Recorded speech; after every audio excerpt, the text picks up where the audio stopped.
Oke, Assalamualaikum warahmatullahi wabarakatuh. Perkenalkan, nama saya Aziza Amri Husna.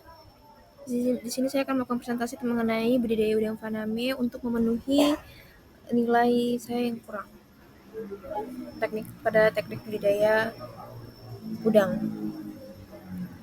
Yang pertama yaitu ada habitat udang, terutama udang faname yang menyukai daerah dasar perairan berlumpur. Sifat hidup dari udang faname adalah katodromus atau dua lingkungan, di mana orang dewasa akan memijah di laut terbuka. Setelah menetas, larva dan yuana udang faname akan berimigrasi ke daerah pesisir pantai atau mangrove yang biasa disebut dengan estuarin, tempat nursery ground-nya. Dan setelah dewasa akan berimigrasi ke laut untuk melakukan kegiatan pemijahan seperti pematangan gonad atau maturasi dan perkawinan. Kemudian ada pertumbuhan dan kelangsungan hidup. Pertumbuhan udang merupakan proses pertambahan panjang dan berat yang terjadi secara bertahap, di mana proses ini sangat dipengaruhi oleh frekuensi ganti kulit dan molting. Molting akan terjadi secara teratur pada udang yang sehat. Kelangsungan hidup dan survival rate adalah banyaknya udang yang berhasil hidup hingga masa panen tiba.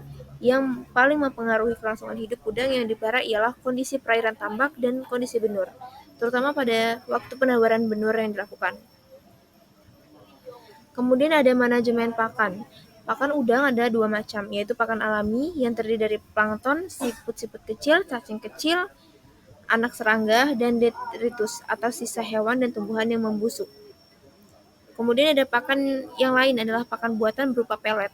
Pada budidaya yang semi-intensif, apalagi intensif, pakan buatan sangat diperlukan karena dengan pada tebaran yang tinggi, pakan alami yang ada tidak akan cukup untuk mengakibatkan pertumbuhan udang terhambat, sehingga mengakibatkan pertumbuhan udang terhambat dan timbul sifat kanibalisme pada udang. Pelet udang dibedakan dengan penomoran yang berbeda sesuai dengan pertumbuhan yang normal. Nah, kemudian budidaya udang di KJA. Saya mengambil KJA yang berasal dari pabrik aquatek berukuran 3x3 meter persegi tiap petaknya. Jumlah petak yang digunakan sebanyak 6 petak atau plong. Lama pemeliharaannya dilakukan dari awal tebar sampai panen selama 3 bulan.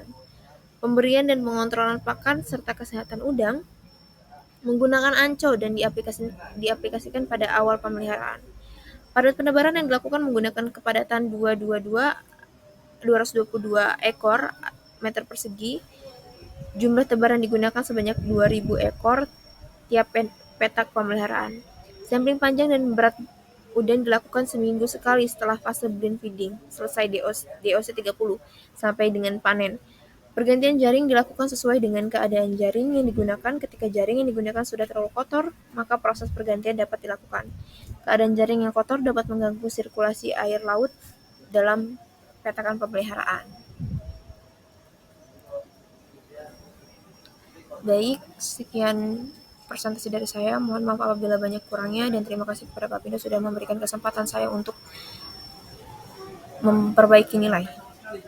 Wassalamualaikum warahmatullahi wabarakatuh.